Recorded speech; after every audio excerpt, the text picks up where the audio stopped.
Gang sempit itu selalu lembab, bau selokan bercampur asap gorengan.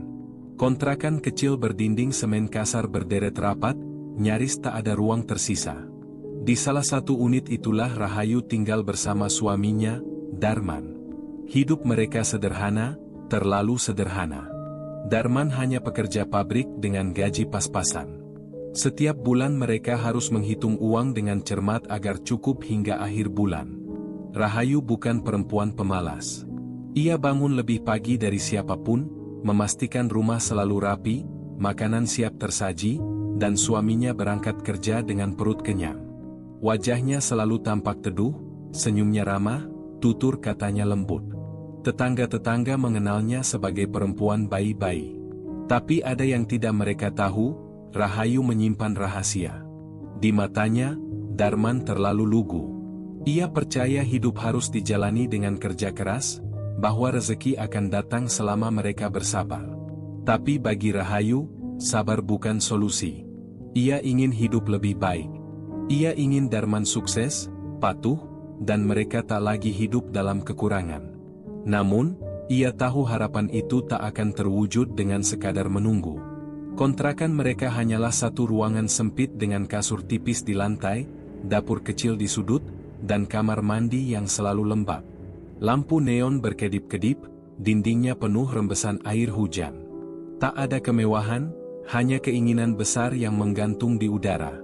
Di luar, ibu-ibu berkumpul di depan kontrakan sebelah, mengobrol sambil menggoreng pisang. Sesekali mereka melirik Rahayu yang sedang menjemur pakaian, tersenyum ramah seperti biasa. Mereka tidak tahu, di balik senyum itu, ada sesuatu yang gelap. Darman selalu pulang dalam keadaan lelah. Kaosnya bau oli, tubuhnya penuh keringat, dan matanya selalu sayu. Rahayu selalu menyambutnya dengan senyum, menyiapkan air hangat untuk mandi, dan makanan hangat di atas meja. Darman tak pernah curiga. Baginya, Rahayu adalah istri sempurna. Ia tak tahu bahwa setiap kali ia tertidur lelap, Rahayu melakukan sesuatu yang tak biasa. Malam hari, setelah semuanya sunyi, Rahayu duduk sendirian di teras kontrakan. Tatapannya kosong menembus gelap. Bibirnya berbisik pelan, melafalkan sesuatu yang tak seorang pun bisa dengar. Angin dingin berembus melewati gang, seakan membawa bisikan itu ke dalam kegelapan. Beberapa tetangga pernah melihatnya seperti itu. Duduk diam, berbicara sendiri, seperti sedang berkomunikasi dengan sesuatu yang tak kasat mata. Awalnya mereka hanya mengira Rahayu sedang melamun. Tapi lama-lama, ada bisik-bisik yang menyebar. Ada yang bilang Rahayu sering ke dukun. Ada yang curiga ia melakukan sesuatu agar hidupnya berubah. Tetangga sebelah, Bu Tati, pernah memergoki Rahayu berdiri di depan pintu tengah malam, memegang mangkuk berisi air hitam. Saat ditanya, Rahayu hanya tersenyum samar. Air doa, katanya. Tapi Bu Tati tahu, air itu bukan air biasa. Baunya aneh, seperti bercampur kemenyan. Tak ada yang berani bertanya lebih jauh. Semua hanya mengamati dari jauh, berbisik-bisik di belakang punggungnya. Namun, satu hal yang pasti, sejak beberapa bulan terakhir, Darman terlihat berubah. Ia yang dulu keras kepala dan suka membantah, kini semakin menurut pada istrinya. Ia juga mulai mendapat keberuntungan di tempat kerja, atasannya mulai meliriknya untuk posisi yang lebih baik. Padahal sebelumnya, Darman hanyalah pekerja biasa yang tak pernah diperhitungkan. Malam itu, saat Darman terlelap, Rahayu mengambil sesuatu dari bawah tempat tidur. Sebuah kotak kayu kecil, penuh ukiran aneh. Ia membukanya perlahan. Di dalamnya, ada beberapa potongan kuku, rambut, dan sejumput kain merah yang sudah mulai pudar warnanya. Rahayu menatapnya lama, lalu menutup mata. Dalam hatinya, ia tahu. Ini baru permulaan. Tak ada yang tahu apa yang sedang ia lakukan. Tapi malam itu, untuk pertama kalinya, ia merasa hidupnya akan segera berubah. Pagi itu, ada sesuatu yang berbeda. Darman yang biasanya mengeluh lelah setiap pagi, hari ini bangun lebih segar. Ia bahkan tersenyum saat melihat Rahayu menyajikan sarapan. Sarapan dulu yang banyak, biar rezekinya lancar, kata Rahayu dengan suara lembut. Darman mengangguk, mengambil nasi dan lauk dengan porsi lebih banyak dari biasanya. Perutnya terasa lebih lapar dari biasanya, seakan ada dorongan tak terlihat yang menyuruhnya makan lebih banyak. Rahayu memperhatikannya dengan tatapan puas. Di luar, gang sempit itu masih sama. Ibu-ibu berkumpul seperti biasa, mengobrol sambil menjemur pakaian. Namun, ada sesuatu yang berubah di kontrakan kecil milik Rahayu dan Darman. Hari itu, di tempat kerja, Darman mendapat kabar baik. Supervisornya tiba-tiba memanggilnya dan mengabarkan bahwa ia akan mendapatkan kenaikan gaji. Itu aneh, mengingat Darman hanyalah pekerja biasa dan tak ada tanda-tanda promosi sebelumnya. Teman-temannya heran, tetapi Darman menerimanya dengan senang hati. Saat pulang ke rumah, ia bercerita kepada Rahayu dengan semangat. "Yuk, gajiku naik. Nggak nyangka bisa secepat ini." Rahayu tersenyum kecil. "Syukur, Mas. Aku yakin, rezekimu bakal makin lancar ke depannya." Malamnya, keanehan semakin terasa. Rahayu yang biasa tidur lebih dulu, malam ini tetap terjaga. Ia duduk di sudut ruangan, memperhatikan Darman yang tertidur pulas. Napasnya pelan, seperti menahan sesuatu. Saat malam semakin larut, terdengar suara langkah kaki di gang. Tidak seperti biasanya, suara itu terdengar berat, seolah seseorang menyeret sesuatu di tanah. Rahayu menutup matanya, bibirnya mulai berbisik pelan. Keesokan harinya, Rahayu mulai menyadari ada hal-hal ganjil di sekitar mereka. Pagi-pagi, saat ia membuka pintu kontrakan, ada sesajen kecil yang diletakkan di depan rumahnya. Sebuah piring kecil berisi bunga melati, sejumput beras, dan segelas air putih. Tidak ada yang tahu siapa yang menaruhnya. Ia hanya menatapnya sebentar, lalu membuangnya ke selokan tanpa ragu. Hari berikutnya, keanehan semakin menjadi. Tetangga sebelah, Bu Tati, datang dengan wajah cemas. "Mbak Rahayu, semalam saya dengar suara aneh dari rumah sampean. Kayak ada yang berbisik-bisik. Itu suara siapa?" Rahayu hanya tersenyum. "Ah, mungkin suara radio, Bu. Saya memang suka dengar radio malam-malam." Bu Tati tidak percaya sepenuhnya, tapi ia tak bertanya lebih jauh. Namun, setelah itu, ia lebih sering mengawasi rumah Rahayu dengan tatapan penuh curiga. Sementara itu, Darman semakin berubah. Ia semakin rajin bekerja, lebih menurut pada Rahayu, bahkan mulai menghindari teman-temannya. Setiap kali pulang kerja, ia langsung pulang ke rumah, tidak seperti dulu yang suka nongkrong dulu di warung kopi dekat pabrik. Suatu malam, Rahayu kembali melakukan sesuatu yang aneh. Ia duduk di depan cermin, menatap bayangannya sendiri. Di tangannya, ada sebuah jarum kecil. Dengan raut wajah tanpa ekspresi, ia menusukkan jarum itu ke ujung jarinya sendiri, membiarkan setetes darah jatuh ke dalam mangkuk kecil di depannya. Saat darah itu menyentuh air di dalam mangkuk, ruangan terasa lebih dingin. Angin berembus pelan, membawa aroma yang aneh, seperti tanah basah bercampur kemenyan. Darman yang tertidur tiba-tiba menggeliat, napasnya menjadi lebih berat, lalu kembali tenang. Rahayu tersenyum tipis. Ia tahu, pesugihannya mulai bekerja. Hari-hari berlalu dengan cepat. Darman semakin rajin bekerja, semakin patuh pada Rahayu, dan semakin jauh dari teman-temannya. Rahayu sendiri semakin tenang melihat perubahan suaminya. Namun, di luar sana, sesuatu mulai terasa salah.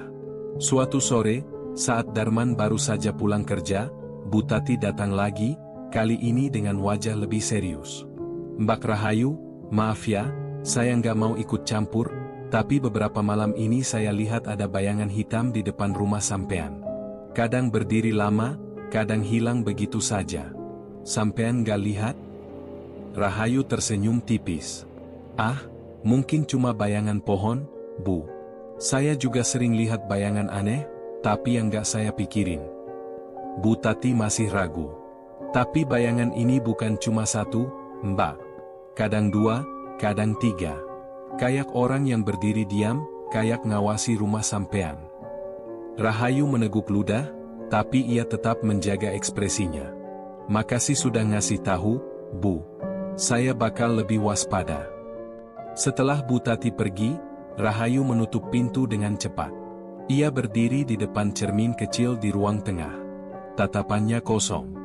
Di dalam cermin, ia melihat bayangan lain di belakangnya. Hitam, samar, tapi jelas bukan bayangannya sendiri. Malam itu, Darman tidur lebih nyenyak dari biasanya.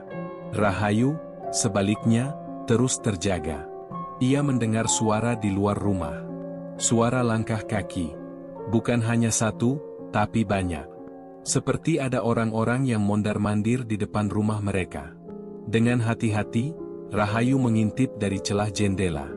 Jalanan gelap, hanya diterangi lampu jalan yang temaram. Tidak ada siapa-siapa. Tapi perasaannya berkata lain. Tengah malam, udara di dalam rumah menjadi lebih dingin. Rahayu merasakan bulu kuduknya berdiri. Lalu, suara itu datang lagi. Suara bisikan, pelan, tapi jelas. Bayar, waktunya. Rahayu menutup telinganya, berusaha mengabaikan suara itu. Ia tahu, ini bagian dari konsekuensinya. Tapi ia belum siap. Tidak sekarang. Di sudut kamar, Darman mulai menggeliat dalam tidurnya. Napasnya berat, keringat membasahi dahinya. Tiba-tiba, tubuhnya tersentak, matanya terbuka lebar, tapi kosong. Ia terduduk, seperti orang yang sedang kerasukan. Rahayu, aku lapar sekali. Rahayu menatapnya, tapi yang ia lihat bukan suaminya. Wajah Darman lebih pucat dari biasanya, bibirnya kering, dan matanya merah. Aku lapar sekali. Ulangnya, kali ini dengan suara lebih serak. Rahayu bergegas ke dapur, mengambil nasi dan lauk. Dengan cepat ia menyodorkannya kepada Darman. Pria itu melahapnya tanpa henti, seperti orang yang sudah berhari-hari tidak makan. Tapi itu belum cukup. Setelah selesai, Darman masih memegangi perutnya. Masih lapar, aku butuh lebih. Rahayu menatapnya. Ia tahu, ini bukan lapar biasa. Ini lapar yang lain. Lapar yang tidak bisa dipuaskan hanya dengan makanan biasa. Ia bangkit, menuju lemari kecil di sudut kamar. Dengan tangan gemetar, ia membuka laci paling bawah. Di dalamnya, ada sebuah bungkusan kain merah. Ia membukanya perlahan, mengeluarkan sesuatu, mangkuk kecil berisi cairan hitam kental. Darman, yang tadi tampak lemas, tiba-tiba menoleh. Matanya yang merah menyala seolah tahu apa yang dipegang Rahayu. Minum ini, Mas. Biar kenyang, bisik Rahayu. Tanpa ragu, Darman mengambil mangkuk itu dan meneguk isinya sampai habis. Seketika tubuhnya bergetar. Matanya tertutup, napasnya kembali teratur, dan dalam hitungan detik, ia tertidur. Rahayu menghela napas lega. Ia menatap suaminya yang kembali normal. Untuk sementara, rasa lapar itu hilang. Tapi ia tahu, ini baru permulaan. Malam berikutnya, Rahayu tidak bisa tidur. Darman terlihat baik-baik saja, tetapi di dalam hatinya, ia merasa ada sesuatu yang salah. Sejak suaminya meminum cairan hitam itu, keadaan memang membaik. Namun, ia tidak bisa menghilangkan perasaan bahwa sesuatu sedang mengintai mereka. Sekitar pukul 2 dini hari, suara aneh terdengar lagi dari luar rumah. Kali ini lebih jelas. Bukan hanya langkah kaki, tapi juga suara lirih seperti orang mengerang kesakitan. Rahayu, bayar, waktunya. Suara itu semakin dekat. Rahayu menelan ludah. Ia melirik ke arah Darman yang masih tidur pulas. Pelan-pelan, ia bangkit dari tempat tidur dan melangkah ke jendela. Dengan hati-hati, ia mengintip keluar. Jalanan masih sunyi. Hanya ada cahaya redup dari lampu jalan. Tapi di tengah gelapnya malam, ia melihat sosok berdiri di depan rumah. Sosok itu tidak bergerak, hanya diam mematung. Rahayu memicingkan mata, mencoba mengenali siapa dia. Namun, tubuhnya langsung menegang ketika sosok itu mulai beringsut maju dengan gerakan aneh, seperti terseret. Jantungnya berdetak kencang. Ia mundur perlahan, tetapi kakinya tersandung meja kecil di samping tempat tidur. Darman tersentak bangun. Ada apa, Yu? Rahayu terdiam, tidak tahu harus menjelaskan bagaimana. Ia hanya bisa menggeleng pelan. Enggak, Mas. Cuma kaget aja. Darman masih menatapnya curiga, tapi ia terlalu mengantuk untuk bertanya lebih jauh. Dengan gerakan malas, ia kembali merebahkan tubuhnya. Namun, Rahayu tahu bahwa malam ini tidak akan berlalu begitu saja. Esok harinya, saat Rahayu sedang mencuci piring di dapur, suara ketukan pelan terdengar dari depan rumah. Ia menghela napas panjang sebelum melangkah menuju pintu. Saat pintu dibuka, Bu Tati berdiri di ambang dengan wajah yang lebih serius dari sebelumnya. "Mbak Rahayu, saya harus ngomong sesuatu." Rahayu menelan ludah. "Ada apa, Bu?" "Tadi malam, saya lihat sesuatu lagi di depan rumah sampean. Tapi kali ini saya nggak sendiri. Pak RT juga lihat. Kita lihat ada bayangan hitam mondar-mandir, dan waktu kita coba dekati, bayangan itu menghilang." Bu Tati menatap Rahayu dengan cemas. "Mbak, sampean ada masalah apa? Ini nggak wajar." Rahayu berusaha tersenyum, meski dalam hati ia panik. "Mungkin cuma bayangan orang lewat, Bu." "Orang macam apa yang bisa hilang begitu aja?" sahut Bu Tati. Rahayu tidak menjawab. Ia hanya menunduk, merasa tubuhnya semakin lemas. "Hati-hati, Mbak," kata Bu Tati sebelum akhirnya pergi. Malam harinya, kejadian aneh kembali terjadi. Kali ini lebih menyeramkan. Saat Rahayu hendak masuk ke kamar, ia melihat Darman berdiri di ruang tengah, diam menatap ke arah dinding.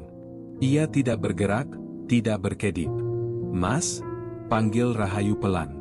Tidak ada jawaban. Perlahan, ia berjalan mendekat. Tubuh Darman terlihat kaku, seolah membatu. Saat jaraknya hanya beberapa langkah, ia bisa mendengar sesuatu. "Lapar, lapar, aku butuh lagi." Suara itu bukan hanya berasal dari Darman, tapi juga dari sudut-sudut ruangan. Seperti ada banyak orang yang berbicara bersamaan. Rahayu menahan napas. Ia tahu apa yang harus dilakukan. Dengan tangan gemetar, ia berlari ke lemari kecil di sudut kamar.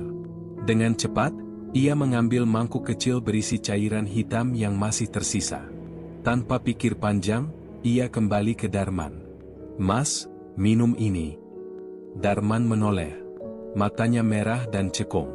Ia mengambil mangkuk itu dengan tangan bergetar dan langsung meneguk isinya. Begitu cairan itu habis, tubuhnya bergetar hebat. Matanya terpejam, napasnya memburu. Lalu, dalam hitungan detik, ia kembali normal. Seolah tidak terjadi apa-apa. Rahayu menghela napas berat. Ia tahu ini hanya solusi sementara.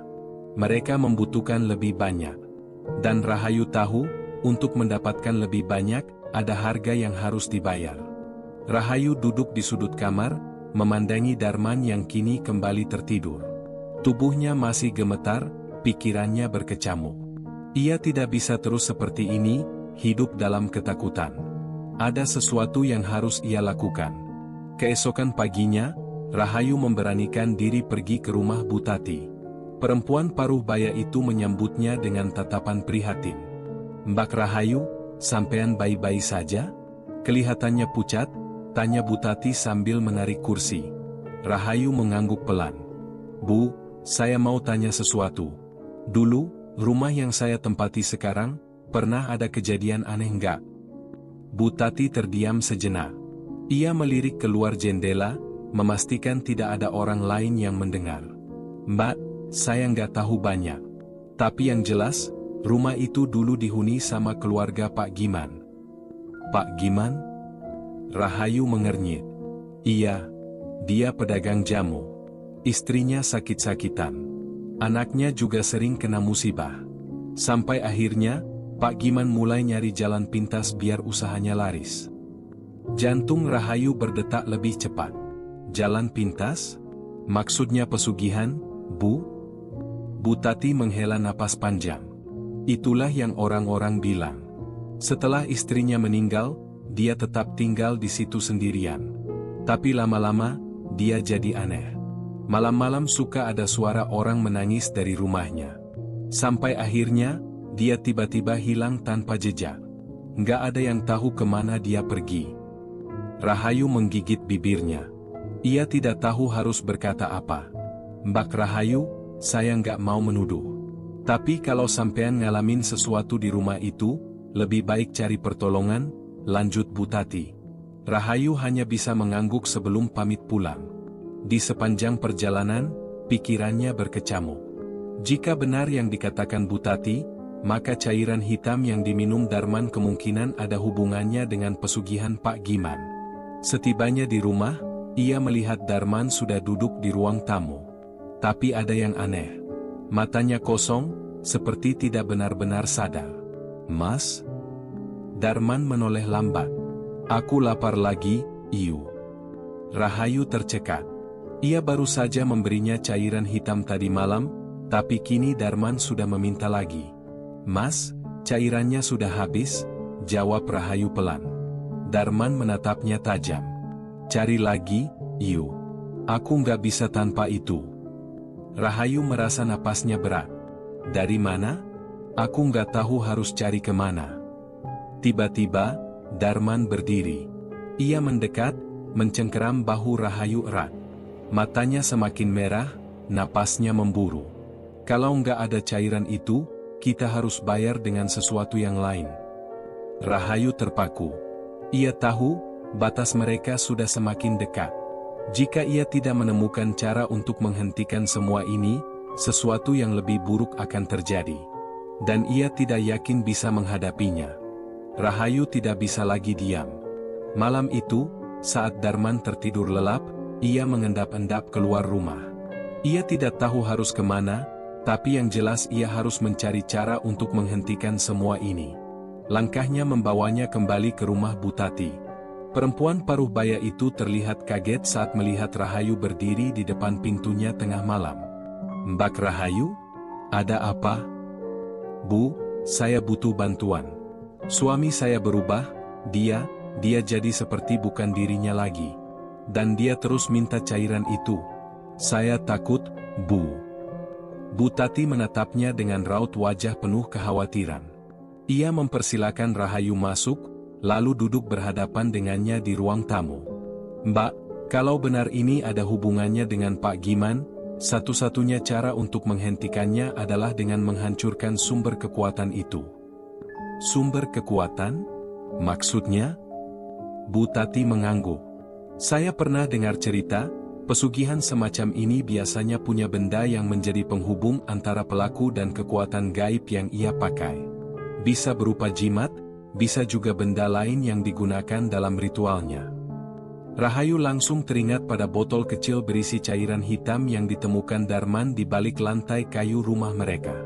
Kalau saya menemukan benda itu, apa yang harus saya lakukan, Bu? Hancurkan. Dan lakukan sebelum terlambat. Karena makin lama dibiarkan, makin kuat pengaruhnya. Rahayu mengangguk mantap. Ia harus segera melakukannya. Setibanya di rumah, Rahayu langsung menuju dapur, tempat ia menyembunyikan botol berisi cairan hitam itu. Tangannya gemetar saat ia mengangkat botol itu. Rasanya seperti ada energi tak kasat mata yang mengalir dari benda tersebut. Tiba-tiba, suara berat terdengar dari belakangnya. Mau kamu apakan itu, Yu? Rahayu menoleh cepat. Darman berdiri di ambang pintu dapur, wajahnya pucat dengan mata merah yang menatap tajam. Napasnya terdengar berat, penuh kemarahan. Mas, ini harus dihancurkan. Kalau tidak, kita nggak akan pernah lepas dari kutukan ini, seru Rahayu dengan suara bergetar. Darman menggeleng pelan, lalu melangkah maju. Kita nggak bisa lepas, Yu. Ini sudah jadi bagian dari kita. Aku butuh itu, aku nggak bisa hidup tanpanya. Rahayu mundur selangkah. Ia bisa merasakan ada sesuatu yang bukan lagi Darman di hadapannya. Ada kekuatan lain yang mengendalikan suaminya. Dan ia tidak boleh kalah. Dengan sekuat tenaga, Rahayu berlari menuju sumur tua di belakang rumah. Ia mendengar Darman berteriak di belakangnya, suaranya berubah menyeramkan. Jangan, Yu. Kalau kamu hancurkan itu, kita akan mati. Tapi Rahayu tidak peduli. Ia tahu, jika ia membiarkan ini berlanjut, sesuatu yang lebih buruk akan terjadi. Sesampainya di sumur, tanpa ragu ia membuka tutup botol itu dan menuangkan cairan hitam ke dalam air sumur. Teriakan Darman menggema di udara. Tubuhnya bergetar hebat, seperti ada sesuatu yang keluar dari dalam dirinya. Ia jatuh tersungkur di tanah, wajahnya penuh keringat dan matanya mulai kembali normal. Rahayu berlari menghampirinya, mengguncang tubuhnya. "Mas, bangun, Mas." Darman membuka mata, menatap Rahayu dengan bingung. "Yu, apa yang terjadi?" Rahayu menghela napas lega. Ia berhasil. Atau setidaknya, itulah yang ia pikirkan. Karena dari dalam sumur, terdengar suara gemuruh. Seolah sesuatu yang telah lama tertidur kini mulai bangkit. Dan mereka belum benar-benar bebas. Gemuruh dari dalam sumur semakin keras. Angin dingin berhembus kencang, membuat Rahayu bergidik ngeri. Darman masih tergeletak di tanah, wajahnya pucat dan tubuhnya lemas. Namun, ia mulai menggeliat, berusaha bangkit dengan napas terengah-engah. "Mas, ayo kita pergi dari sini," seru Rahayu panik. Tapi sebelum mereka sempat bergerak, sesuatu muncul dari dalam sumur. Seperti kabut hitam yang berputar-putar, menggumpal, lalu membentuk sesosok bayangan tinggi dengan mata merah menyala. Sosok itu melayang perlahan, mengeluarkan suara mendesis yang membuat bulu kuduk berdiri. "Kalian telah mengkhianati perjanjian," suara itu menggema, seperti datang dari berbagai arah sekaligus. Rahayu menahan napas, tangannya mencengkeram lengan Darman. Suaminya yang baru saja sadar kini kembali gemetar hebat. "Tolong, ampuni kami." Suara Darman lirih, hampir tak terdengar. Bayangan itu tidak menjawab. Sebagai gantinya, angin semakin kencang, pepohonan di sekitar rumah berderit keras, seolah ada kekuatan besar yang bangkit dari tidurnya. "Lari!" teriak Rahayu sambil menarik tangan Darman. Mereka berlari sekuat tenaga menuju rumah, tapi bayangan itu melesat cepat, menghalangi jalan mereka. Darman terjatuh, tubuhnya seperti ditarik oleh sesuatu yang tak kasat mata. "Mas!" Rahayu mencoba menariknya, tapi bayangan itu mengulurkan tangan hitamnya, menggenggam kepala Darman. Lelaki itu menjerit, seolah sesuatu tengah merayapi pikirannya. "Dia milikku.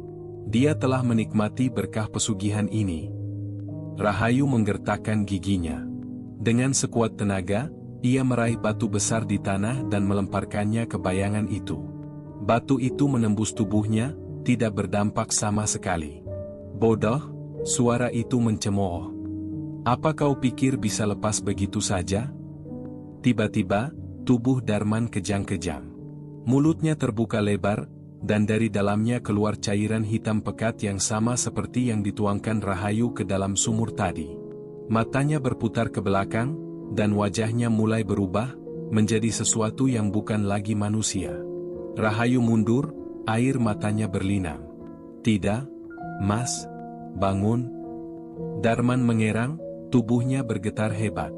Lalu, seolah ada kekuatan yang meledak dari dalam dirinya, bayangan hitam itu menjerit dan tersedot kembali ke dalam tubuh Darman. Lelaki itu terkapar di tanah, wajahnya kembali seperti semula, tapi napasnya lemah. Rahayu jatuh berlutut di sampingnya, mengguncang tubuh suaminya. "Mas, jangan tinggalkan aku." Darman membuka matanya perlahan. "Yu, aku takut." Air mata Rahayu jatuh di pipi suaminya. "Kita akan keluar dari ini, Mas. Kita akan selamat." Namun, sebelum ia bisa berkata lebih banyak, sumur di belakang mereka tiba-tiba runtuh dengan suara keras. Asap hitam mengepul ke udara, lalu menghilang begitu saja. Hening. Hanya suara napas Darman yang tersengal-sengal di malam yang semakin dingin. Rahayu memeluk suaminya erat, menyadari bahwa ini belum berakhir. Sesuatu telah terlepas. Dan mereka masih belum aman.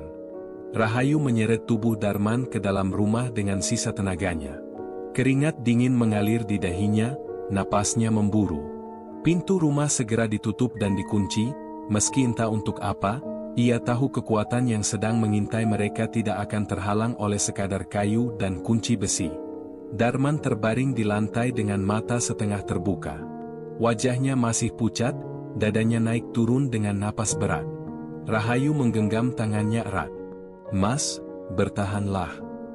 Suaranya bergetar.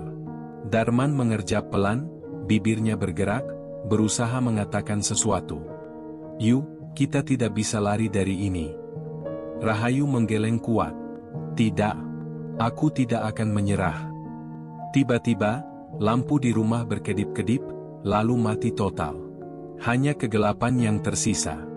Dari luar, terdengar suara langkah berat menyeret sesuatu di tanah. Suara itu semakin dekat, seperti seseorang yang mendekati rumah mereka dengan langkah perlahan tapi pasti. Rahayu menelan ludah. Tangannya bergetar saat meraba-raba di lantai, mencari sesuatu yang bisa dijadikan senjata.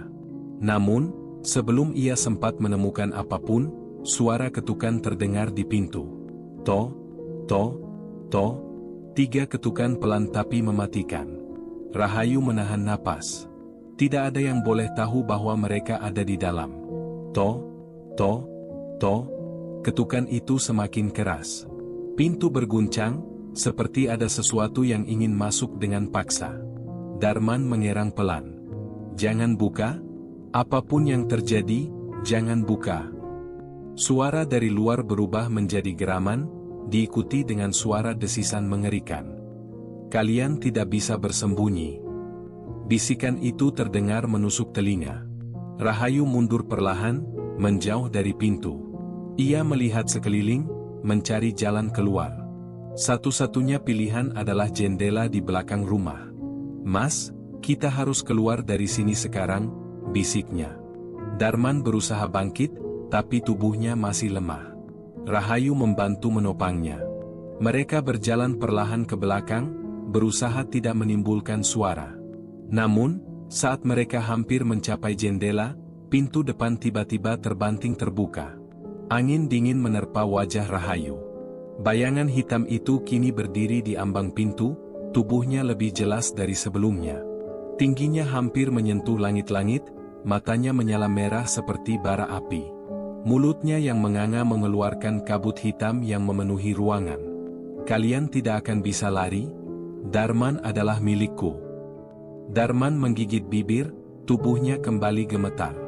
Aku tidak mau mati, Yu." Suaranya hampir seperti bisikan putus asa. Rahayu menatap bayangan itu dengan mata penuh amarah. "Cukup. Aku tidak akan membiarkanmu mengambil suamiku." Bayangan itu tertawa, suara tawa yang terdengar seperti ribuan jeritan bersamaan. "Kau pikir bisa melawanku? Kau sendiri yang memulainya. Kau yang menuangkan cairan itu ke dalam sumur. Kau yang menginginkan kekayaan dengan jalan ini." Rahayu menggertakkan giginya. Benar, ini semua salahnya. Ia yang telah membuka pintu bagi kegelapan ini. Tapi ia tidak akan membiarkan semuanya berakhir seperti ini. Dengan keberanian yang tersisa, ia meraih botol kaca yang ada di meja, lalu melemparkannya ke arah bayangan itu.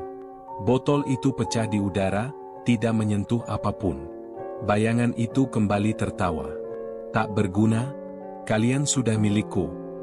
Tiba-tiba, Darman meraih tangan Rahayu. "Yu, air sumur itu masih ada?" Mata Rahayu membesar. Ia mengerti maksud suaminya. Ia segera berlari ke lemari, mengambil kendi kecil yang masih berisi sisa air dari sumur tua. Dengan tangan gemetar, ia membuka tutupnya dan menuangkan air itu ke lantai. Bayangan hitam itu menjerit. Kabutnya berputar-putar liar, seolah kepanasan. "Tidak. Kalian tidak bisa." Darman, dengan sisa tenaganya, meraih kendi dan melemparkannya ke arah bayangan itu.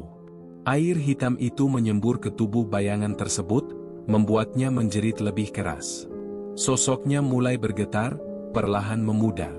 Ini belum berakhir, suara itu menggema sebelum akhirnya menghilang dalam pusaran asap hitam.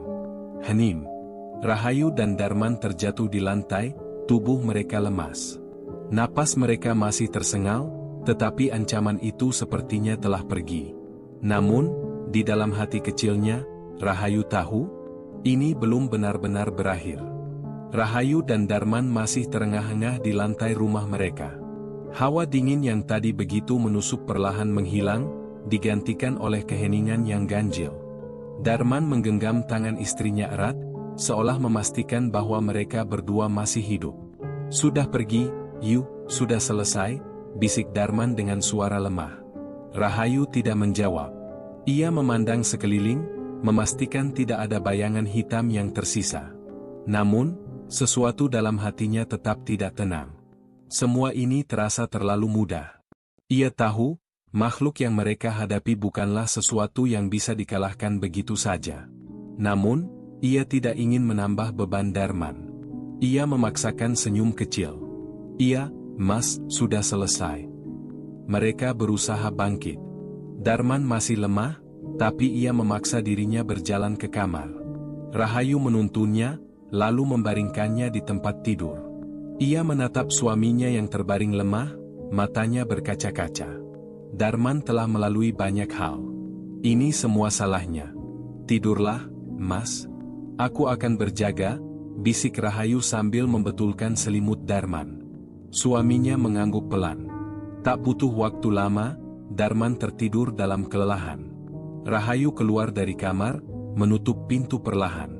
Ia berjalan menuju ruang tengah, mengambil sisa kendi yang tadi ia gunakan.